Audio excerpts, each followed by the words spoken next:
Hello दोस्तों, स्वागत है आपका हिंदी ज्ञान संकल्प चैनल पर। जैसा कि दोस्तों आपको पता है कि हम कर रहे हैं तैयारी 2024 के यूजीसी नेट दिसंबर की तैयारी कर रहे हैं और हमने यूनिट 1 है वो कंप्लीट कर लिए है। आप चैनल पे जाके चैनल को सब्सक्राइब ज़रूर करें, लाइक करें और कमेंट ज़रूर करें। तो आज हम करेंगे यूनिट 2 की शुरुआत करेंगे, जिसके अंदर हम हिंदी साहित्य के इतिहास का प्रथम जो काल है यानी कि आदिकाल है उसकी विशेषताएं करेंगे। तो आदिकाल की विशेषताओं के अंतर्गत हम पढ़ रहे हैं। सबसे पहले हम देखेंगे कि आदिकाल की विशेषताएं क्या क्या है और उसके बाद में उसके रचनाकार या फिर रचनाएं हैं आदिकाल की, वो सारी चीज़ें हम पढ़ेंगे। क्योंकि सबसे पहले उस काल की या फिर उस समय के समय की सारी चीज़ें हमें देखना ज़रूरी है कि उस समय पे क्या कुछ चल रहा था, राजनीतिक, धार्मिक, सांस्कृतिक सारी चीज़ें क्या थी, क्या स्थितियाँ थी, तो वो चीज़ें देखना ज़रूरी है। तो इसमें देखेंगे सबसे पहले है कि आदिकाल विशेषताओं में हिंदी साहित्य के इतिहास का प्रथम चरण आदिकाल के नाम से जाना जाता है। यानी कि प्रथम चरण को हम क्या नाम देते हैं? आदिकाल। आचार्य रामचंद्र शुक्ल ने इसे वीर गाथा काल कहा है, ये हमने पढ़ा है पीछे भी। और इसका समय है वो इन्होंने माना है 993 से 1388 ईस्वी तक नहीं मानना है, ये मानना है विक्रमी संवत। 993 से लेके 1318 विक्रमी संवत तक मानना है। वे इस काल में वीर गाथाओं की रचना प्रवृत्ति को ध्यान में मानकर चलते थे। इस काल में अधिकांश साहित्य रासो काव्य के रूप में मिलता है। इम्पोर्टेंट है क्योंकि इसके अंदर ज़्यादातर महत्वपूर्ण जो चीज़ है वो है रासो काव्य। वैसे ये 4 भागों में विभाजित है, लेकिन सबसे इम्पोर्टेंट है रासो काव्य। चलते हैं आगे। हिंदी साहित्य के इतिहास में आदिकाल का समय 8वीं शताब्दी से लेकर 14वीं शताब्दी के मध्य माना गया है। इम्पोर्टेंट है ये भी। अर्थात 1050 से लेकर 1375 ईस्वी तक सर्वप्रथम आचार्य हजारी प्रसाद द्विवेदी ने इस काल को आदिकाल का नाम दिया था। ये भी हम पढ़ के आए हैं कि आदिकाल का जो नामकरण है वो हजारी प्रसाद द्विवेदी के इतिहास के नामकरण के हिसाब से चला है। आगे चलते हैं। आदिकाल की विशेषताएं हैं, जिसके अंदर सबसे पहले हम पढ़ेंगे ऐतिहासिकता का अभाव। यानी कि इसके अंदर क्या अभाव था? ऐतिहासिकता का अभाव था। यानी कि इसके अंदर क्या है? ऐतिहासिकता सुरक्षित नहीं हुई थी। तो देखते हैं। रासो साहित्य के चरित्र नायक ऐतिहासिक व्यक्ति हैं, किंतु इन काव्य ग्रंथों में ऐतिहासिकता की रक्षा नहीं की गई है। इन ग्रंथों में तथ्य कम है, कल्पना अधिक है। यानी कि तथ्य कम है, जो कि प्रूफ टाइप लगा लो कि इसके अंदर क्या है? तथ्य कम है या फिर कल्पना अधिक है। अनेक ऐतिहासिक भ्रांतियाँ भी उत्पन्न होती है, यानी कि इनके बारे में अच्छे से नहीं डिटेल से पता लगता है या फिर इनके बारे में कोई भी सबूत हमें ऐसा नहीं मिलता कि हम इनको क्या करें कि ऐतिहासिकता की दृष्टि से हम इनको सच्चा मानें। इसी कारण आदिकाल के अंदर ऐतिहासिकता का अभाव माना जाता है। इन ग्रंथों से किसी ऐतिहासिक तथ्य को क्या है? ऐतिहासिक तथ्य व सत्य का उद्घाटन नहीं होता। इनमें सिर्फ अतिशयोक्ति की गई है, ठीक है, कल्पना को प्रमुखता नहीं दी गई है। यही कारण है कि इन ग्रंथों में ऐतिहासिकता का अभाव है, ठीक है। 1 नंबर यही है कि विशेषता इसकी कि इसके अंदर ऐतिहासिकता सुरक्षित नहीं है। युद्ध वर्णन में सजीवता है, दूसरा टॉपिक है युद्ध वर्णन में सजीवता। रासो ग्रंथ में युद्ध वर्णन है वो सजीव प्रतीत होते हैं, ठीक है, क्योंकि इसके अंदर क्या है? युद्ध वर्णन क्या दिखाया गया है, तो उसके कारण ये बोल रहा है कि इनके अंदर युद्ध वर्णन में सजीवता, यानी कि ये लगता है कि मानो हम सचमुच में ही युद्ध के अंदर युद्ध में भाग ले रहे हैं या फिर युद्ध के सामने खड़े होकर देख रहे हों, तो ये सजीवता उसी के कारण कहा गया है।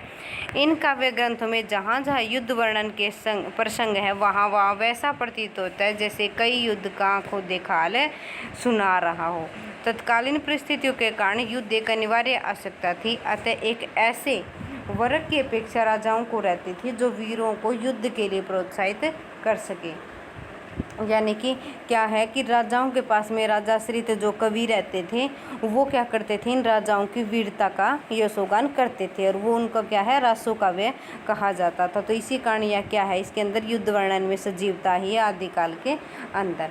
और आदिकाल की महत्वपूर्ण जो रचना है वो बताई है यहाँ पे कि पृथ्वीराज रासो अपने युद्ध के कारण भी एक सशक्त रचना मानी जाती है। आदिकाल के अंदर जितनी भी रचनाएं हैं उनके अंदर क्या है कि रासो काव्य है वो महत्वपूर्ण है। और रासो काव्य क्यों है? क्योंकि उनके अंदर नीरी कोरी कल्पना लगा लो कि कल्पना है, क्योंकि उसके अंदर राजाओं की या फिर राजाश्रित जो कवि थे उन्होंने राजाओं की या फिर उनके युद्ध के वर्णन की भरपूर तरीके से क्या की है? सराहना की है। इसी कारण उन्होंने सजीवता इसमें बताई है।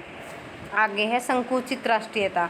तीसरी विशेषता है संकुचित राष्ट्रीयता। ठीक है, इस काल में वीरता का वर्णन तो बहुत तरीके से हुआ है, लेकिन उसमें देश अभिमान में राष्ट्रीयता की भावना का अभाव है। यानी कि वीरता का वर्णन बहुत अच्छे से तरीके से किया गया, लेकिन देश की क्या है?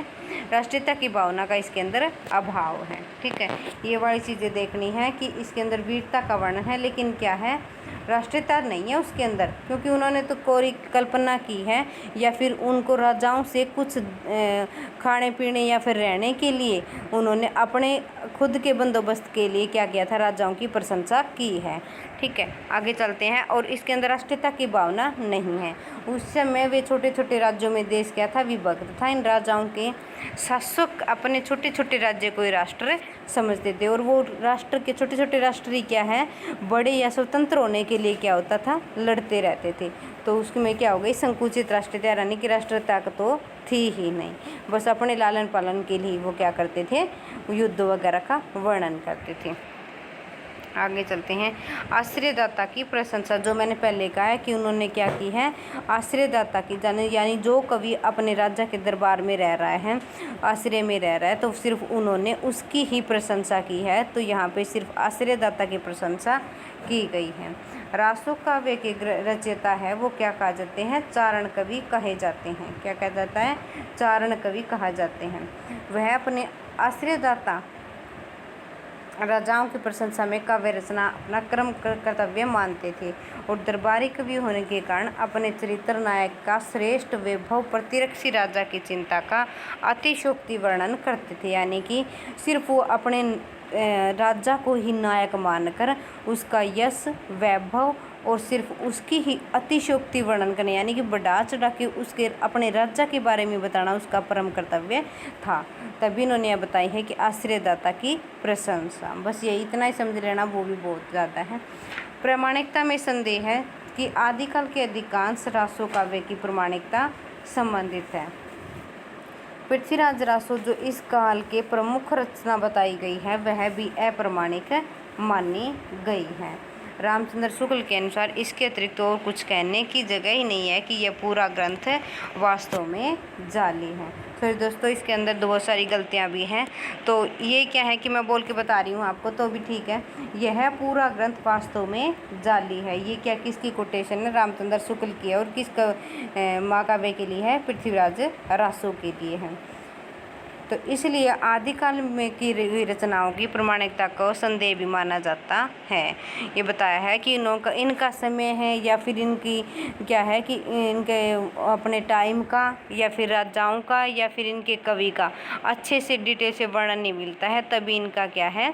संदेह मिलता है कि प्रामाणिकता पे, क्योंकि उनके डाटाज वगैरह हैं वो क्या है? आपस में मैच नहीं होते उनके समय के राजाओं से या फिर उनके समय के कवियों से, तो उनकी प्रामाणिकता में संदेह बना रहता है। आगे है कल्पना की प्रचुरता। कल्पना की प्रचुरता हमें पता है क्योंकि इन्होंने सिर्फ कल्पना ही की है।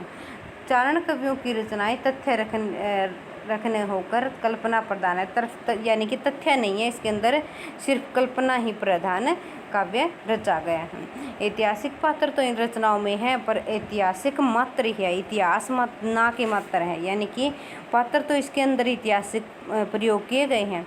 ठीक है, उन पर चरित्र रचा गया है, लेकिन उनमें ऐतिहासिकता नहीं है। उनका सिर्फ क्या है? उनकी बढ़ चढ़ के प्रशंसा ही की गई है। तो उन्होंने क्या किया है? अतिशोक्ति को सहारा लिया है। किसी कारण से काल्पनिक कथा युक्त रचनाएं कहना इनको क्या है? अधिकतर संगत प्रतीत होती है। ये भी ठीक है। आगे है वीर एवं श्रृंगार रस की प्रधानता। जहाँ पे युद्ध वगैरह होगा लड़ाइयाँ युद्ध हैं, ठीक है, वहाँ पे क्या हो जाएगा, वीर और श्रृंगार रस हो जाएंगे। तो इसमें अंदर आदिकाल के अंदर वीर और श्रृंगार रस की प्रधानता है। रासो ग्रंथ में यद्यपि सभी रसों का समावेश हुआ है, तथापि वीर में श्रृंगार रस की प्रधानता इनमें परिलक्षित होती है।